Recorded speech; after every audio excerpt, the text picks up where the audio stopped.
Hello and good evening, Chicago.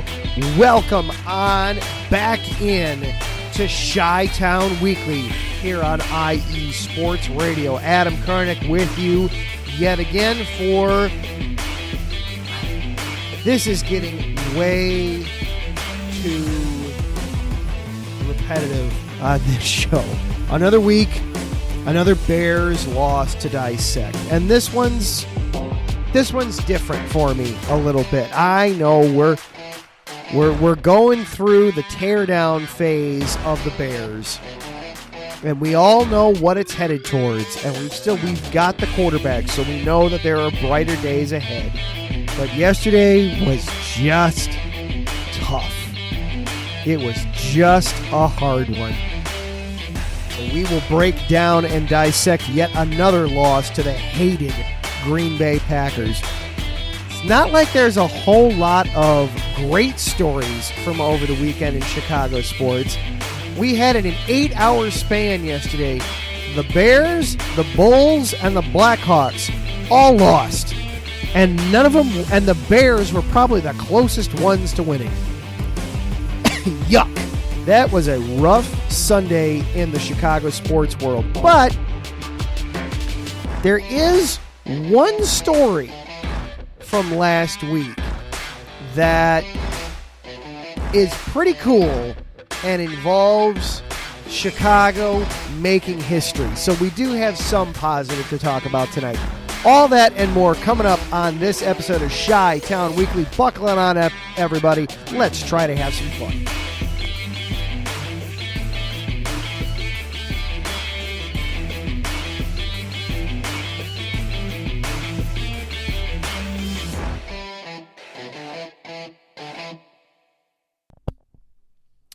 And good evening and welcome on in, everybody. We are here for another episode of Chi-Town Weekly here on IE Sports Radio, your direct feed for all that is sports. Excited that you guys are back with me tonight. I'm excited to be back here with you. Lots to go over, lots to be breaking down tonight. Of course, we're going to be talking about that Bears-Packers game yesterday.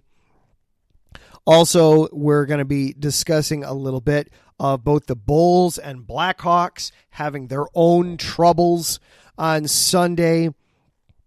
MLB Hot Stove got going in earnest today throughout the afternoon. Unfortunately, neither of Chicago's teams were part of it, but there were some pieces that they might have been interested in that have been signed away, so we'll talk about that. But then we do have a really cool story to wrap things up, to wrap up the episode here tonight, involving some collegiate soccer here in Chicago. So lots to go through tonight. Before we get any further, of course, we do need to tell you about the ways that you can interact with the station and the show and things that we've got going on here in general at the station. For the last 8.5 years, IE Sports Radio has been bringing you amazing content ranging from interviewing legendary athletes to building tailor-made shows dedicated to all major sports cities around the country. All the while, we've continued to be by the fans for the fans. And with your help, we are ready to take the next step. When you go to our website, iesportsradio.com, you'll see our Patreon link with 5 different tiers. The first one starting at just $5 a month. This donation gets you a shout out on all of our shows across the station. Higher tiers include IE Sports Radio merchandise, access to our podcasting university, and even a chance to be featured on a segment of our flagship show, The Defining Moment with Larry B. Thank you all very much for continuing to make IE Sports Radio your direct feed for all that is sports. And I do want to thank our Patreon supporters, Emlos Great, Key to the Gate, our anonymous supporter, and Bay Area Raised for their support on Patreon. It really is appreciated. Ways that you can follow along. IE Sports Radio is available for you on all of the major social platforms: Facebook, Twitter while it still exists, Instagram, and TikTok. Just search at IE Sports Radio. This show is available for you on Twitter at IESRC. I am at Adam_Karnick. So, and if you are listening live tonight on Spreaker.com, hop on into the chat room. You will find Taryn Rodriguez is there, as well as apparently my mother and daughter are listening live tonight on Spreaker. My daughter is getting to spend some extended time with Grandma right now. Unfortunately, my wife is a bit under the weather, so my daughter's getting some extra time with Grandma. They're listening live. Thank you for being here. If you are listening live, hop on into Spreaker. You can jump into the chat. We can interact that way. Or if you're listening later on as a podcast later on in the week on iHeartRadio or Spotify or any of the other channels that were out there, or if you just want to sit back and listen to me, that works too. Just thank you for being here. So, of course, we want to start things off with that Bears game.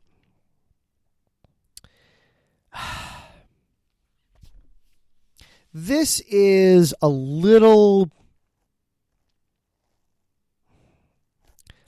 complicated. From the moment last week that the Bears announced that Justin Fields from the moment they made it obvious that Justin Fields was going to be starting, that happened last Thursday. When Fields was able to participate fully in practice, even though they still listed him at that point. They still listed him on the injury report even at that point. But when he's able to practice fully without restrictions, it became very obvious that he was going to play, that he was going to start, he was going to play, he was going to be the guy. That game took on a lot more significance to me, and I know to other Bears fans as well, because it was the Packers, because it's your rival, because it's the team that we've only beaten 3 times in the last 13 seasons. Because it's the team that always has had the franchise quarterback in place for the last 30 years. Because it was now not only do we have a quarterback. When we played earlier this season, when they played back in week 2, there were questions over whether or not Fields was going to be the future of the franchise. Now we know he's the future of the franchise. So yesterday felt like it's the perfect opportunity to have the changing of the guard. The Packers are having a rough season. They are struggling. They're not playing up to their regular season standard. They're on the cusp of missing the playoffs. Yes, we know the Bears aren't going anywhere, but here's an opportunity to flip the script and kind of signal to everybody that Justin's ready to pick up the crown and be the top dog quarterback in the NFC North. I said last week, I understand what's going on with the Bears, and I understand that they're probably going to lose the rest of their games. But give me this one. I just want this one so that we can say, at least we beat the Packers. And you can point to that and signify not only locally, but also more on a national stage too, that Fields is ready. That once the Bears are able to assemble a team around him, he will be ready to go. And for 3 quarters yesterday, we had that. And yesterday gave you so much greatness from Justin Fields. You had 71 yards rushing, including that gorgeous 56-yard touchdown run where he just breaks out of a sack, steps forward, and then it doesn't matter that there's 6 defenders right there. He's just going to prove that he can outrun them, and does. And once again hit 20 miles an hour on the radar gun, blasting through the middle of the Packers defense.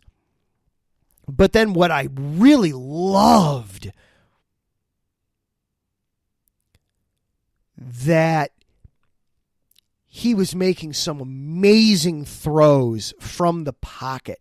I pointed out several times yesterday, and I wasn't alone. There were other, reporters watching the game who were sarcastically, wait a minute, he's not supposed to be able to make that play. And then a clip of him standing in the pocket and just delivering a dart, whether it was the 20-yarder to EQ in the first quarter or the 56-yard bomb to him later on in the first quarter that set up in the second quarter that set up the David Montgomery touchdown, or whether it was hitting N'Keal Harry for the 49-yard play in the fourth quarter, or the one that might have been the most significant of all in the third quarter, the 24-yarder to Cole Kmet, where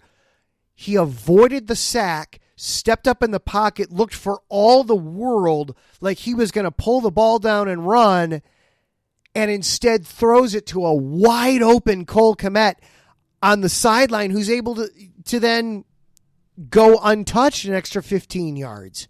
That might have been, of all the gorgeous throws he had, that one might have been the most important, because it now defenses have something new that they have to worry about. They can't just, he's scrambling. Okay, drop your coverage assignments and go get him, because if you try to stay in coverage, he's too fast. He's going to outrun you. Oh, you're no longer going to cover my guys? Oh, then sure, I'll just dump the ball off here where you used to be and where you're supposed to be, and instead we're going to make chicken soup out of chicken crap that way, instead of me doing it all with my legs. There were just beautiful plays that he was making with his arm. We can officially close the narrative on he's a running back masquerading at the quarterback position. He made throws that there's only a couple guys in the league can make, and he made them look easy. But still, they only played 3 quarters of a football game. And I know they've got replacement level players all throughout that defense. I mean, the front 7 is completely replacement level. I know people are in love with Jack Sanborn. He's fine. No offense to Jack Sanborn. He's playing tremendously well. He is a guy. He is random computer generated middle linebacker in the NFL. Oh, but he makes 1 million tackles. Yeah, because he plays linebacker in a cover 2. That's what you're supposed to do, is make a lot of tackles. That's what the position is designed for. You better be able to make tackles if you're playing linebacker in a cover 2. Congratulations for doing the assignment.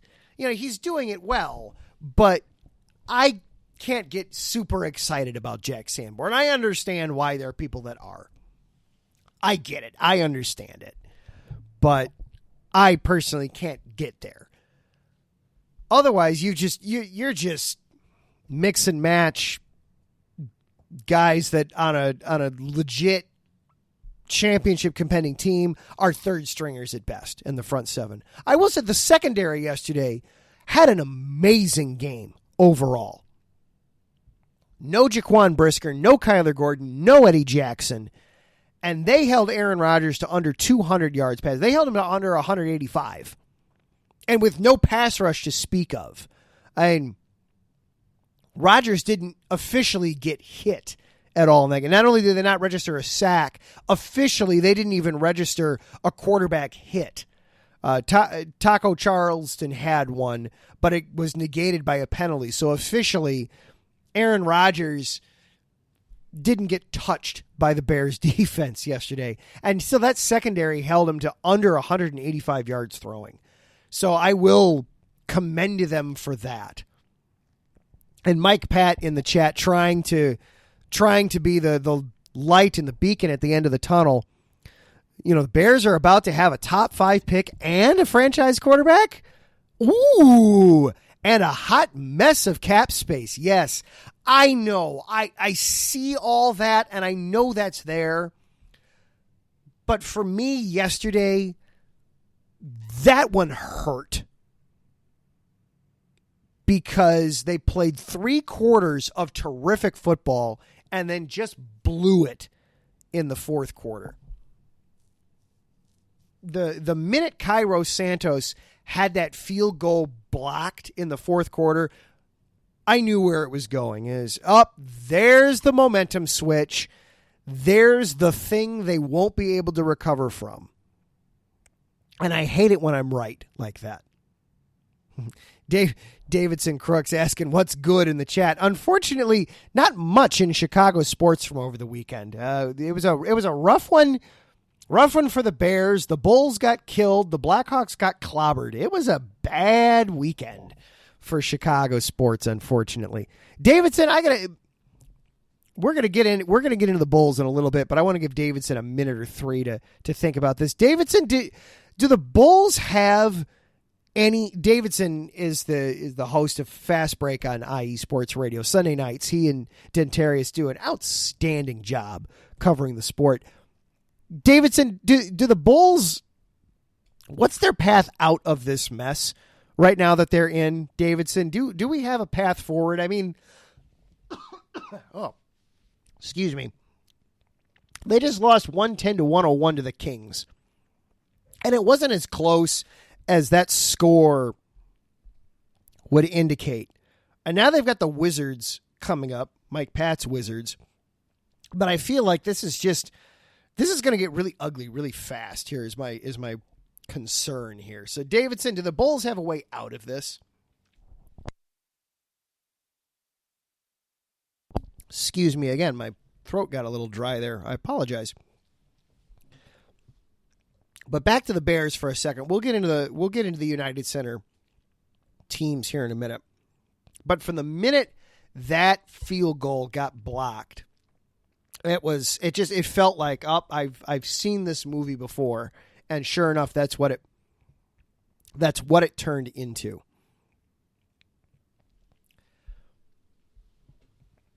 So I know for a lot of people though, yesterday was kind of the best of both worlds. You had Justin Fields look fantastic throughout the game, but they still lost. They still maintained that crazy high draft position. I mean, right now where the Bears are at, they'd be drafting second. And not needing a quarterback, which means they can dangle that draft pick out there to a lot of other teams and just, hey, who wants it? Who's willing to pay us who's willing to give us the most draft picks to come up and get the right to draft CJ Stroud? You know, who wants CJ Stroud? He's right here for the taking.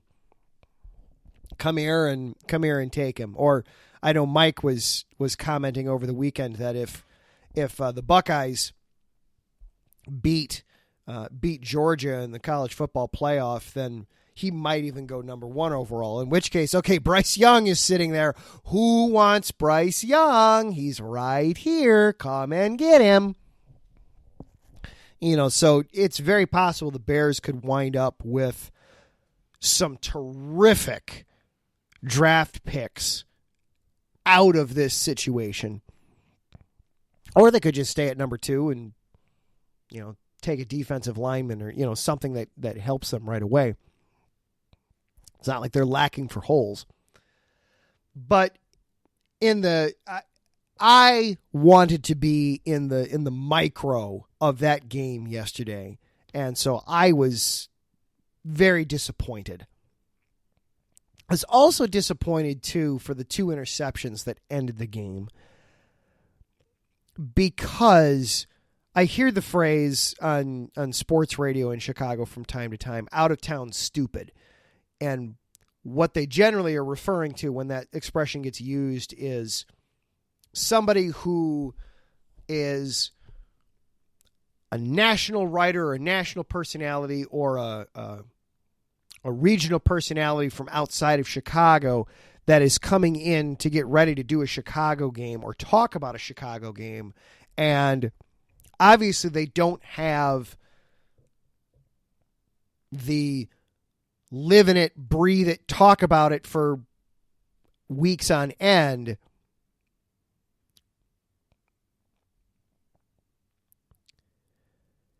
And just aren't as ingrained. And so they'll understandably pick up the wrong talking points. And I fear that those 2 interceptions that Fields threw at the end of that game will be too easy of a narrative for guys that are just, hey, I've got to talk about every single team. I've got to talk about every single game in a matter of 10 minutes. So I need the extreme highlights from everybody. Oh, well, that's why the Bears lost. Justin Fields threw 2 interceptions in the fourth quarter. There you go. That's easy. Move on from there. Well, that's not the case. Yes, that first one especially was a backbreaker. And there's blame to go around. Yes, EQ did not run a very good route. He started breaking out of the route very slowly. He telegraphed what he was doing. But also, Fields stared him down the whole time. And Jair Alexander was sitting on that route. That's one that I'd like to see from Fields, to recognize that defensive back is selling out on a particular route, and to react to that in one of 2 ways. One, either change the route, or 2, okay, you're not allowed to change the route, then take advantage of the fact that you know what he's sitting on and throw elsewhere, knowing that, there's going to be a hole there because this guy isn't really doing his job. That defender isn't really doing his job. Instead, Fields threw right into the teeth of where the guy was looking. And that's frustrating. I'd like to see him not do that. The second one, okay, it was garbage time. He had to throw the ball up. It got picked. Okay. That one is what it is. It counts. Absolutely. It counts. I'm not trying to say it shouldn't. I'm not as worried about that one. It happens. It happens late in games. You see it happen on Hail Marys, and that's kind of what that play was. So I'm not as worried about that. Davidson brings up that the Bears need a new offensive coordinator. I like Getsy. I did not like Getsy in the second half yesterday. He was way too conservative. Perfect example. I brought up the pass to N'Keal Harry. That was right after the Packers had scored a touchdown to get within 2, and the first play, Fields breaks contain and just throws up a 50-50 ball, and Harry makes an amazing catch, and they move half the field in one play. The rest of that was very timid on the part of Getzy and his play calling. You had a dump-off pass and 2 runs, including a run on 3rd and 5 or 3rd and 7. And I know that the Packers' run defense is not very good, and that's been the strength of the Bears this whole season, has been their running attack. But Justin Fields was on fire in that game with his arm. He was picking the Packers apart with his arm. You know, he was in a string of completing. He was in the middle of a string that ultimately was 11 consecutive completions in a row at that point. And also the offensive line, I didn't give them credit earlier. The offensive line had a decent game yesterday. Justin Fields did not get sacked. I didn't have a chance to look this up. Mike, I know you're real quick with the stats. I think that's a first for this season, that Justin Fields did not get sacked. And obviously some of that was Fields doing a better job of feeling the pressure and either breaking the pocket or stepping up in the pocket as the situation allowed. But that's also on the offensive line itself for maintaining their assignments and just allowing Fields to have time to throw 25 passes and complete 20 of them. So kudos to the offensive line.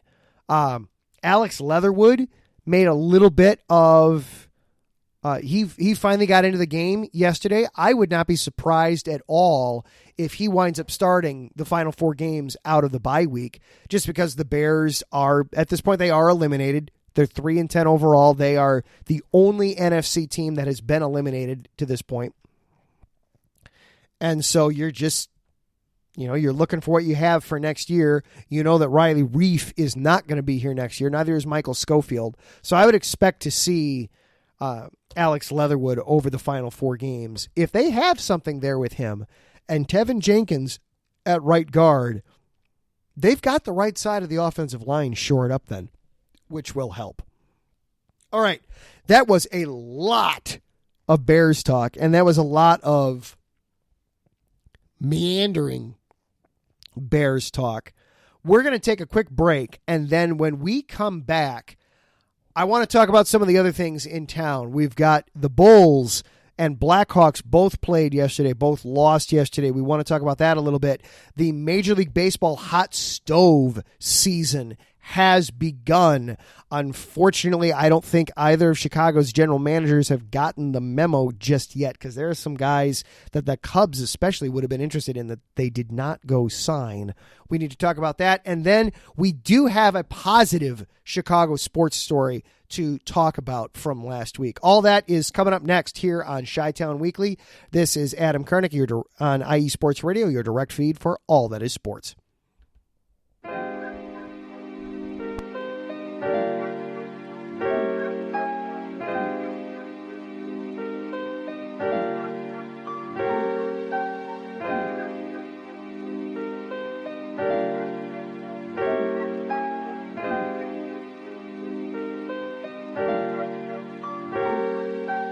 Hello, ladies and gentlemen. My name is Davidson. It's your boy, Dentarius Lava. And we are the hosts of Fast Break here on IE Sports Radio, where we discuss everything in the world of basketball from prep to the pros. You guys should definitely check us out, man. Sunday, 8 p.m. Eastern, 5 p.m. Pacific. We got all the basketball information you guys need, so we look forward to you guys listening in. And please do, because we are the best basketball show on this side of the Mississippi. And please do check us out on Twitter at FastBreakISR. D-Lock, where's our time again?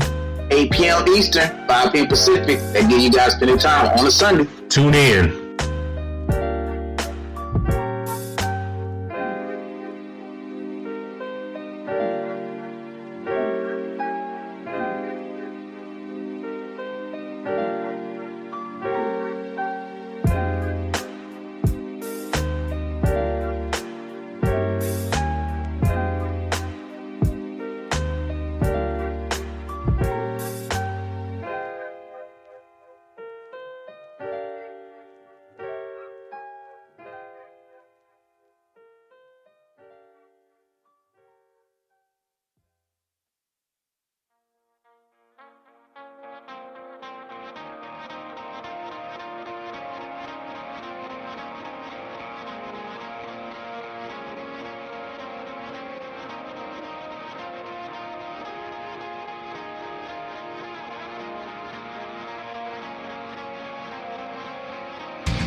Hey sports fans, do you like wine?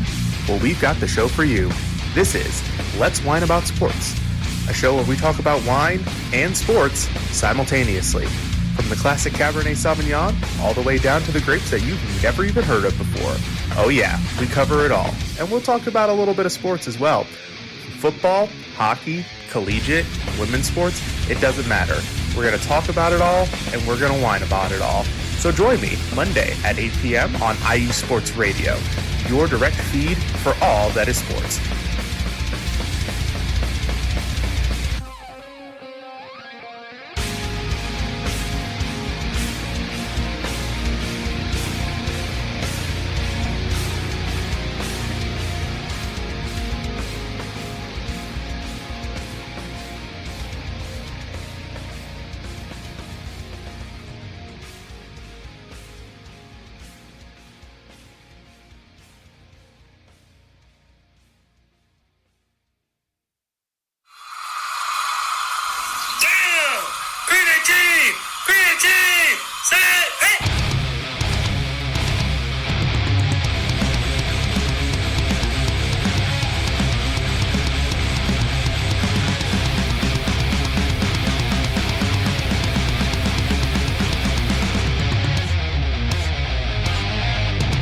What's going on, football fans? This is me, your boy Larry B, inviting you to join myself, Colin Reynolds, Mike Pat, and John Felipe for one of the most electrifying football shows you have ever heard.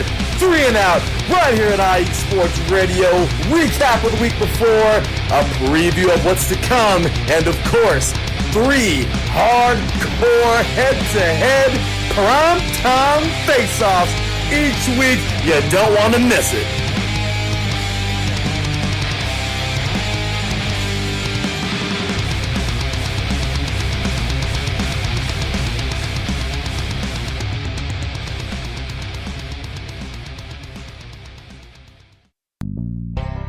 Some say that Indiana is just a flyover state. Flatlands and cornfields, barns and country roads. What if I told you Indiana is the crossroads of America? What if I told you in all other states, basketball is just basketball? In Indiana, basketball is life. Crowded high school basketball gyms on a Friday night, and every barn with a basketball rim and a frayed, worn-out net. If you're interested in the heartbeat of America, and if you're interested in sports, if you have Hoosier running through your veins, the Crossroads Pod with Aaron X is made for you. Powered by IE Sports Radio, your direct feed for all that is sports. Each and every week, the Crossroad Pod covers all of Indiana sports. The pride of the horseshoe of the Indianapolis Colts. The blue-collar gold swagger of the Indiana Pacers. The relentless pursuit of the sixth banner for the Indiana Hoosiers. The swing of the hammer of the Purdue Boilermakers. The swoop of the Cardinals of Ball State. The summoning of the echoes of the Notre Dame Fighting Irish. The growl of the Bulldogs of Butler. The intensity of an Indiana fever. The chop of the Indianapolis Indians. At the Crossroads Pod, if it is Indiana, we've got you covered. More than cornfields. More than country back roads. The Crossroads of America. Join me, Aaron X, every week. It's nothing but net.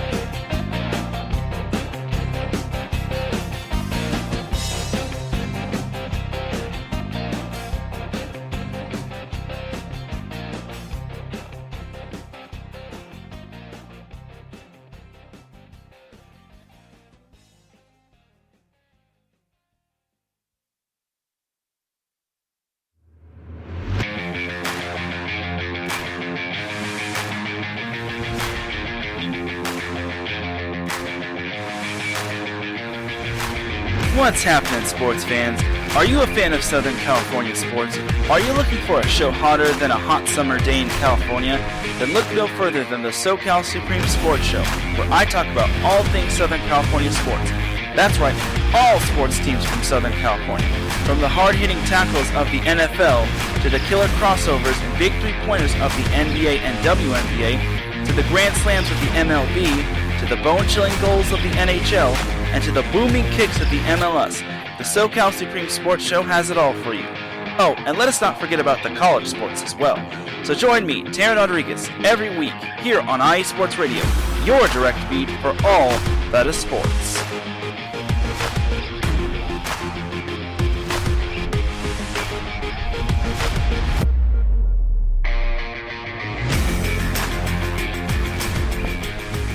And welcome back into Chi-Town Weekly, everybody, here on IE Sports Radio, your direct feed for all that is sports. Adam Karnick with you here for the next 20 minutes or so before we turn things over to Taryn Rodriguez and Set Point, getting us caught up on everything happening in the world of volleyball. So did a lot of Bears talk there in the first segment. I do want to close the book on that a little bit, though. I brought up that I wanted to praise the offensive line because yesterday Justin Fields did not get sacked, and I wondered, was that the first time all season that Justin Fields hasn't gotten sacked?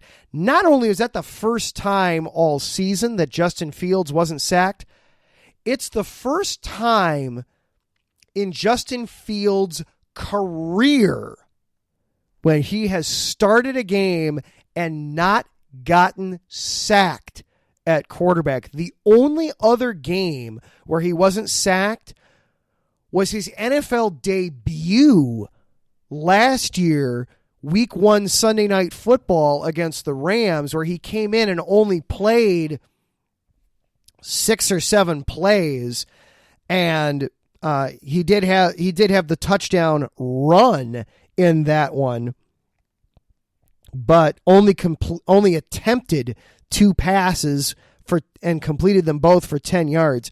That was the last time that Justin Fields wasn't sacked in a game, was week 1 of last year, a game in which he didn't start and only logged a handful of plays total. So kudos. Obviously, some of that praise does belong to Justin Fields for being able to recognize and escape the pressure, but kudos also to the Bears offensive line for being able to protect him well enough to avoid getting sacked. All right. We do want to move on from Bears talk, though. We do have other things to talk about. Unfortunately, not a ton of positive stuff on tonight's show. Taryn getting us caught up, though. The Chicago Untouchables, the professional volleyball team in Chicago, they do have some new positions within their organization. They've got some new co-owners, Morgan Buckley and John McMullen, and a new general manager in Jonathan Decleson. So some new stuff going on in town there. I wanted to start talking, though, about the United Center teams. We'll start first. Both of whom played yesterday and both of whom lost yesterday. Let's start with the Bulls. They wrapped up their 6-game West Coast trip yesterday with a game out in Sacramento. It did not go well as a team. Lost 110-101 to the Kings. Zach LaVine had himself an excellent game. Probably his best game of the season. 41 points, 8 boards. He had his best game easily of the season, but the team lost yet again. DeMar DeRozan had his second straight off night. The team just could not stop big runs from happening. The Kings went on multiple lengthy, long runs in the second and fourth quarters. And they're just... Zach LaVine right now is not good enough to carry the team on his own. And nobody right now on the Bulls is good enough to carry the team on their own. They're not set up for necessarily one guy. They're set up for instead of having, one elite superstar, they were trying to have 3 or 4 really good players that could produce for them. And instead, they're finding out that they just don't have the horses to keep up with a lot of other teams. And I know the Kings are 13-9 this year, but historically, the Kings have not been one of the great teams of the West. I don't know, Davidson, are the Kings, they're 13-9. I know Sabonis is coming into his own a little bit here, and Murray's coming into his own a little bit. Are Keegan Murray and the Kings, are they starting to turn into something? Are the Kings a team on the rise? The game before they had played the Warriors. You know that the Warriors are good enough. You know that the Warriors are a good enough team that the Bulls weren't in a position to hang with those guys, and sure enough, they didn't. They only lost by 8. 119 to 111, but you knew it wasn't going to be that close. Excuse me.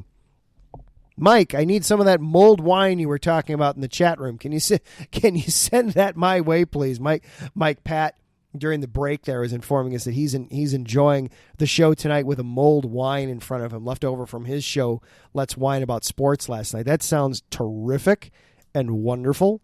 I would, if you could share with the rest of the class, that would be just fantastic. Davidson giving us a breakdown too in the chat room. The part of the problem for the Bulls too is the division that they are in. And as we sit here right now, December 5th, obviously it's still very early, but they are right now in 4th in this division at 9-14. One of only 2 teams that is below 500 in the division. And the Pacers, they've got some young talent. Cunningham and Ivy, Davidson mentions them coming up. The Pacers have also got some younger guys that are on the rise. And of course, we know what Cleveland and Milwaukee are. That there's talent there with both of those. Giannis just, right as I said that, Davidson typed into the chat, Bucks, Giannis. That's all you need to say, They're so good. The top of the division. The rest of the division either already is good or has a lot of young talent that's ascending. The Bulls don't have it. The Bulls are supposed to be at the top right now. That was the hope and the thinking. But you have coupled the Lonzo Ball injury with a lot of other guys not realizing their potential. Vucevic has gone backwards since they acquired him. Levine is recovering from knee surgery and is making people question the max contract that he just got. Was that a good move for the Bulls? I'm still very happy and willing to say that it was worth it. If for no other reason, you could not lose Zach LaVine for nothing. You could not afford to lose a guy like that with not just his talent, but what he meant to the team and meant to the roster for absolutely nothing. Just for him to sign with some other team simply because he could, and you decided not to pony up for him. So I'm still okay with them off, and the max deal is what it was going to take. So, okay, you gave him a max deal, but certainly he has not lived up to it at this point. Some of that's because he's still recovering from a knee surgery, but some of it is also he's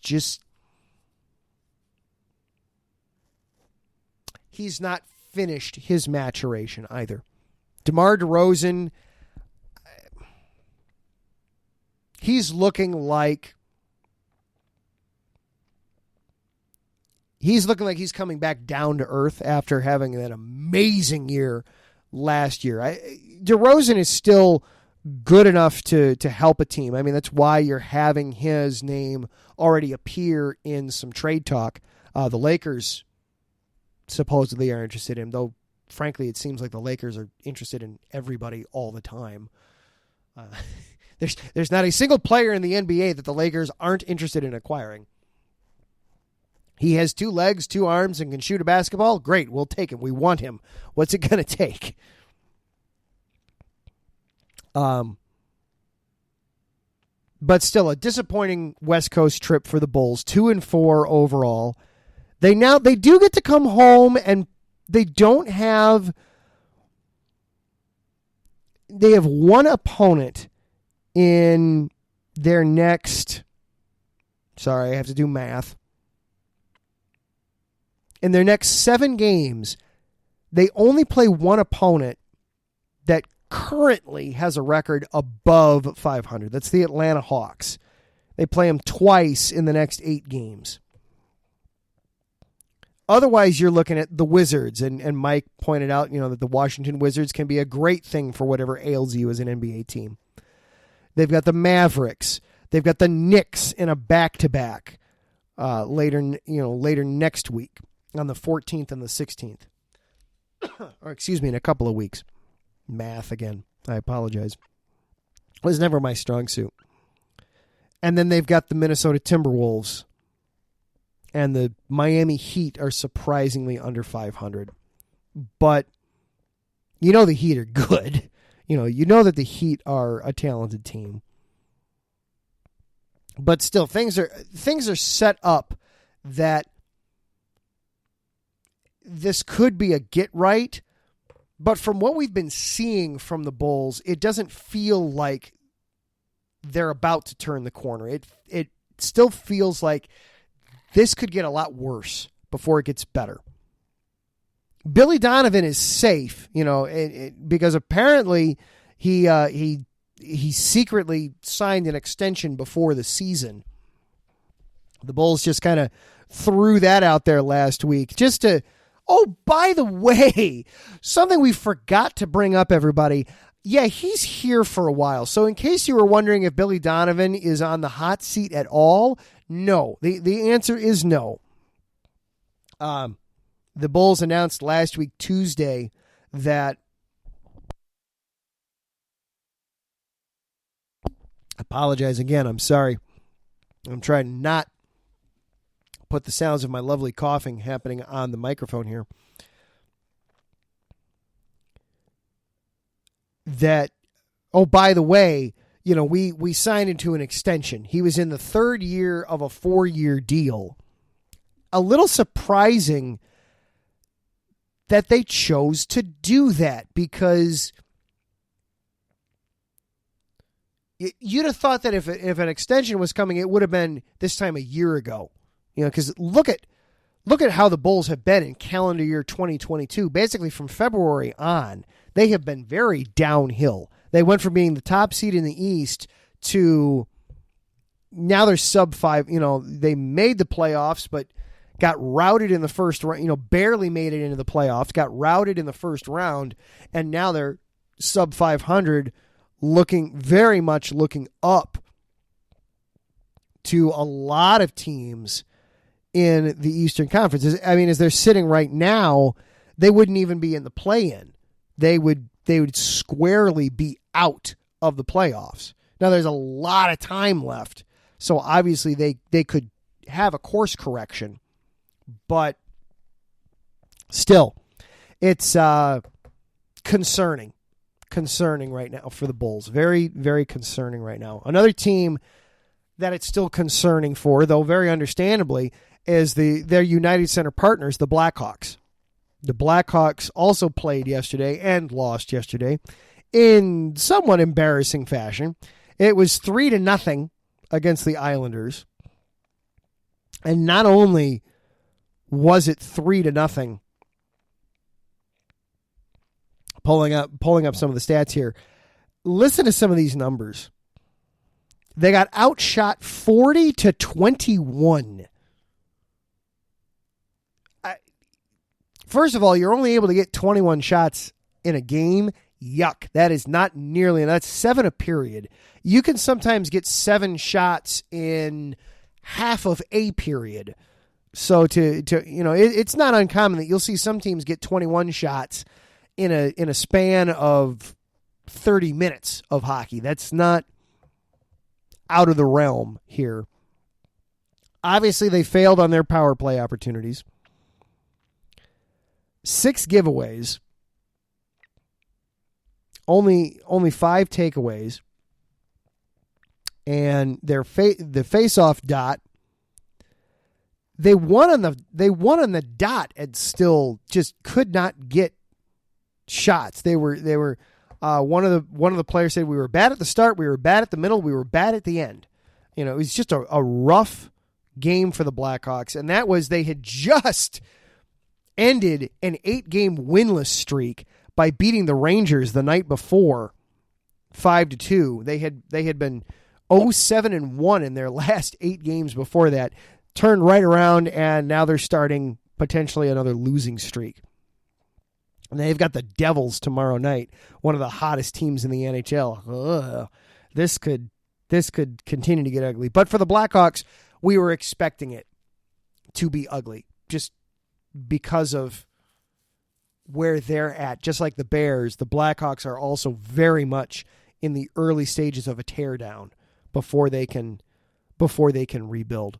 All right, we are going to take a really fast break, and then I've got one more story before we go and turn things over to Taryn Rodriguez. And I promise this one is actually a positive story. So I wanted to make sure that we got it included before we got out of here. This is Chi-Town Weekly on IE Sports Radio, your direct feed for all that is sports. Back after a real quick break.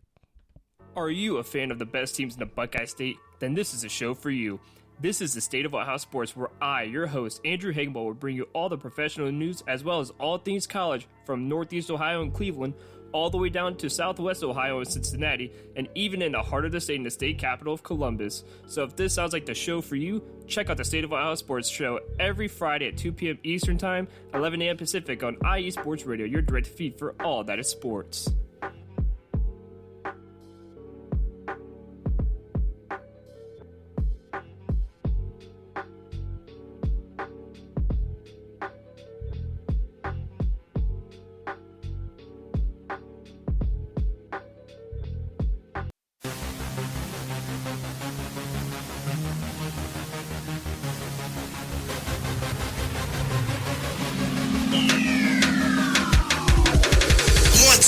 Everybody, this is Taryn Rodriguez. Are you a fan of volleyball? Are you a fan of Thunderous Spikes? Then I have the show for you, Set Point, where I cover NCAA men's and women's volleyball, high school boys and girls volleyball, beach volleyball, and even professional volleyball. Catch the action every week here on IE Sports Radio, your direct feed for all that is sports.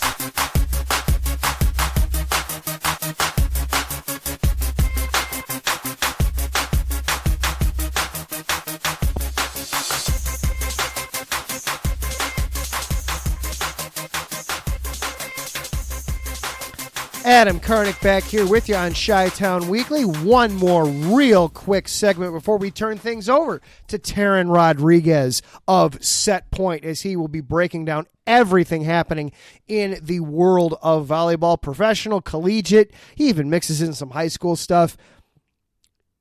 You would not believe how hard he works to track down volleyball stuff from around the country and does a fantastic job of breaking it down for you. Be sure to check him out right after us here on IE Sports Radio, your direct feed for all that is sports.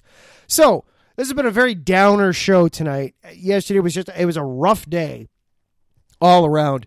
Not everything around Chicago has been bad in the sports world, though.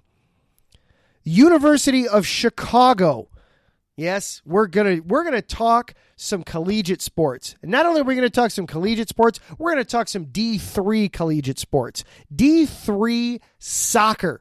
University of Chicago men's soccer, ranked number 2 in the nation, won its first ever national title on December 3rd, defeating Williams by a final score of 2-0. Robbie Pino and Ryan Yedaszewski were the 2 goal scorers. That completed a 22-0-1 season for the Maroons. But the big part of the story, the awesome part of the story, is their head coach, Julianne Sitch. Julianne Sitch becomes the first woman in NCAA history to lead a men's soccer team to a championship. Also, she's the first woman to ever lead a men's soccer team to an NCAA Final Four appearance. It took double overtime in the Final Four. They took on 4th-ranked Stevens Institute of Technology, took double overtime to win that one, 1-0. They then defeated Williams College on December 3rd, 2-0, to allow Julianne Sitch to become the first woman in NCAA history to coach a men's soccer team to the title. Congratulations, Coach Sitch. Congratulations to the Maroons on their historic first ever NCAA men's soccer championship. And that is going to do it for our show here tonight. Thank you to Larry B for not only hanging out in the chat room with us tonight, but all the hard work that you are doing behind the scenes. I know you have been hard on the recruiting trail lately, trying to get some new hosts and some new shows started, also some more play-by-play people. So thank you for all the work that you are doing behind the scenes. It is not going unnoticed.